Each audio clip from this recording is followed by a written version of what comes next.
Hey everyone, it's BeastSpell81 here on YouTube, and I'm here with my very first 3-year Blogoversary vlog. As I mentioned in my post, I will not be showing my face because of, internet security and all that. So I tried to arrange a few dolls so you had something interesting to look at while you're listening to me prattle on for the next who knows how long.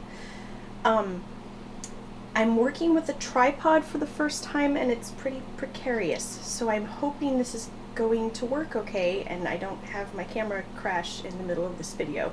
That's also why it's just slightly off-centered, but this was about as good as I could get the picture. So just bear with me, newbie techie person here. I wanted to start out by just saying thank you so much to everybody who contributed questions. It was really fun hearing from everybody, and you guys came up with some wonderful questions. So I have them all written down in my trusty Twilight Sparkle notebook. Woohoo! Awesome, My Little Pony school supplies are out right now. So you guys, I think it was 44 questions that you guys came up with, which is just really awesome. But because of the amount of questions I got, I'm not going to be able to fit all of this in a vlog, especially since, as you all know, I am very wordy. So this will probably be at least a 2-part vlog, possibly even more. We'll just kind of play it by ear. So, this is a little nerve-wracking. Never done something this. Just a couple other things before I forget. If you hear some background noise, that's our swamp cooler. It's on low right now, but it's still, the camera does pick it up some, so I do apologize for that, but it's really hot if I don't have the swamp cooler on. You also might hear the pitter-pattering of little feet in the background because we have hardwood floors, and so even if the girls just walk down the hallway, it's really noisy. They are at quiet time right now, but they know I'm doing the video, so we'll see how this goes because they're going to be very interested in what I'm doing as well. So now that we've gotten all that out of the way, I think we'll go ahead and get started on the questions. So my first 4 questions are from BlackKitty. Her first question is, when was the point when your page views suddenly rose? Boy, I was trying to think about this. I used to watch my page views obsessively to see, oh, I got up to 10, oh, I'm at 25, and as it got more and more, it was more and more exciting, but in recent months, I haven't paid as much attention. I mean, I still check every once in a while, but it's just kind of so crazily overwhelming right now. I don't pay as much attention to it as I used to. But I think probably one of the first moments that my page views started increasing was when my blog was linked on the Doll Wardrobe blog, which I'm sure a lot of you are aware of. I've linked to the Doll Wardrobe quite a bit on my blog. It's an awesome blog. You've got to check it out. But yeah, when I was on there, my page views definitely increased with that. One of the other things that helped with my page views was just some of the dolls I've reviewed. A lot of my Madame Alexander dolls from Walmart and Target and those places that I've reviewed get a lot of page views, and to this day remain some of my most popular posts. And I think a big reason for that is just there's not a lot of information about them out there. So that, and also my Journey Girls post has gotten me a lot of page views because, once again, there's not a lot of extra information about them out online. Then, of course, adding Facebook and Twitter this past January, I think that definitely upped things a bit, or whenever that was. That's when I started working on all that. Twitter, I've found, has not been quite as beneficial as far as I know, just because I haven't really devoted the time to properly utilize it as a social media resource. I've found Facebook a little easier, and so I focused more on that. Twitter, I pretty much just tweet when I have a new post up. So another thing that really helped was getting involved in some different online forums and things. I joined AG Playthings. That's agplaythings.proboards.com. And then some other things. Unfortunately, now I've gotten to the point where I'm so involved with everything that I haven't been a really great forum member of any of the forums I've joined. But that does help, making those contacts, having the links to my blog. So all of those things I think have contributed. The second question, how did it feel when you understood you're popular? Really surreal, actually. And I think in my own mind, I don't really think about it that much because there are so many other bloggers out there that have such phenomenal, successful blogs and are way ahead of where I'm at. So I'm very appreciative. I'm still just stunned at how huge the blog has become. So it's very exciting and I enjoy it. But, you know, it's just, I don't know, it's really odd, I guess. So question number 3, did you do anything in particular to gain a large audience, or was it out of your control? Pretty much it was not me. I know I've shared this before, so please forgive me if I'm being redundant, but when I was working with my writing coach, about 2 years ago, well, it would have been over 3 years ago before my blog. Oh, my brain's not working today. Anyway, before I started blogging, I was working with a writing coach about my writing, and she had just mentioned that nowadays writers are expected to help a lot more with the marketing of their books. They're usually required to have a blog or some sort of site about their book. So I decided that it would probably be best to figure out the whole blogging thing before it was really necessary. So at the time I was into dolls, I started this little piddly doll blog trying to figure everything out, and 3 years later, here we are. So yeah, it still just amazes me how much it's grown from where I started. And of course, a lot of that has been, I've learned a lot. My photography has improved, and just running the site, I've learned a lot. But yeah, I did not really, I mean, of course I didn't set out to fail, but I didn't necessarily set out to have a huge audience or anything. What amazes me more than anything is looking at my traffic and seeing where my audience is coming from, and having a readership all over the world is just mind-blowing to me. Because, you know, I'm just sitting here at my little computer typing away, and you don't think about the fact, wow, you know, someone in Japan is reading this right now, or, you know, wherever. There have been so many different countries, and I'm so blessed, and so, I just feel so incredibly thankful for that. But yeah, that was totally not me. Okay, number 4, did you ever have a really bad experience with blogging, and if so, did it make you regret starting the blog? I have to say I've been very blessed in that I really haven't had a horrible blogging experience. There have been a few minor things that have come up, you know, maybe a comment that has a word in it that I don't care for, so I can't publish it, but I mean, really, I really have had an excellent blogging experience and have not had any major problems. If I had, then that might have been kind of difficult because I do tend to be kind of sensitive, and I'm always so cautious about what other people think and everything, and so that would have been difficult. But yeah, you guys have been great. Okay, Sunny Harper, 1994, has asked me 3 questions. So the first question is, how do you take care of your doll collection? For example, do you keep them away from sunlight?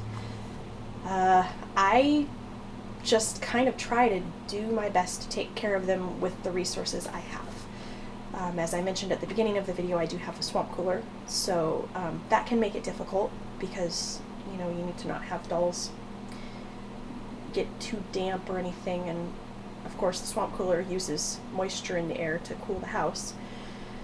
I do try and keep them out of direct sunlight. I have a lot of shelves and things in my room, and one of them kind of covers the window, so that helps, although there is some sunlight that does still come through the curtains. So as best as I can, I try not to have things directly in the sunlight. I try not to put things right in front of the open window so that when the air is flowing through there from the swamp cooler, it doesn't hit them. I don't really have any dolls in my living room because that's where the swamp cooler is. I try to dust regularly. I think dust is probably my biggest challenge because our house is not insulated and it's hardwood floors, and I have my washing machine and dryer in my house, so there's just a lot of dust in the air. I try to regularly dust. I'm not really as good at it as I should be, but I do try and work on that. when I work on my doll's hair, a lot of times I'll, especially for my 18-inch dolls, I'll put a movie in and take them all out and work on redoing their hair, just general upkeep. But that's about what I do. And another big thing is I don't buy uber expensive dolls. I just don't. For one thing, budget-wise, and since I don't have a really nice house that's all sealed off with central air, I would be so concerned about having a really spendy doll anyway. So it works out fine. And most of my stuff is secondhand. Of course, Hayden in the video here, my 18-inch, my AG number 55, was purchased new, but most of my other things are either cheaper things I've purchased new or secondhand. So anyway, I am babbling so much. This is going to be a very long video. So number 2, which doll is the most special to you and why? This is a horribly hard question, and I thought about it a lot. I have so many dolls that are special for different reasons. I mean, I really do love them all. But I guess probably one of my most special dolls is my Prematel Felicity doll, because she is the one that really started the whole 18-inch doll obsession in my life. When I was about 10, that's the doll I really wanted, and I wasn't able to get her as a child, but getting her as an adult was very, very fun. And every time I look at her, it just brings back all of those memories of being a kid and wanting a doll and all that. So, number 3, how has being a mom changed your life? Phew, how much time do we have?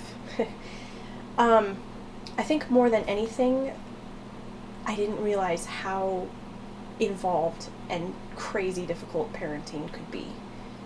I was one of those kids that from the time I was a little girl knew I wanted to grow up and get married and have a family, and I really honestly thought it was going to be no big deal. You just discipline with love and consistency and it's all good. But I didn't think about the whole sin nature aspect and how none of us are perfect. So I think more than anything, excuse me, being a mom has